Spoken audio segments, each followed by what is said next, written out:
Hello everyone. तो हम आज बात करने वाले हैं खेसारी लाल यादव जी और खुशी कक्कर का एक बहुत ही बेहतरीन सॉन्ग के बारे में, जिसका पोस्टर आ चुका है और फुल वीडियो सॉन्ग का रिलीज डेट भी आ चुका है। और इस गाने को लिखे हैं सोनू सरगम जी और इसमें म्यूजिक दिए हैं श्याम सुंदर जी। और इस गाने को गाए हैं खेसारी लाल यादव जी और खुशी कक्कर जी, जो कि आपको स्क्रीन पर दिखाई दे रहा है। जिस सॉन्ग का टाइटल रखा है कलकत्ता के लड़की, जिसका टाइटल है कलकत्ता के लड़की। और वीडियो में है खेसारी लाल यादव जी और शिवानी सिंह जी, फिट में है शिवानी सिंह जी। और ये बहुत ही बेहतरीन सॉन्ग है।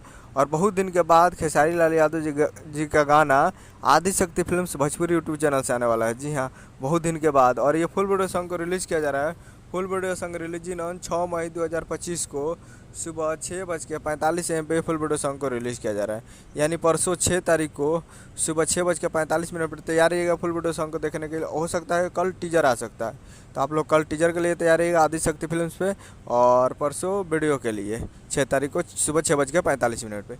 तो यही अपडेट था। हमें वीडियो चैनल को सब्सक्राइब कर बेल आइकन में, ताकि खेसारी लाल यादव जी का लेटेस्ट आता है वीडियो के लाइक चैनल को सब्सक्राइब कीजिए।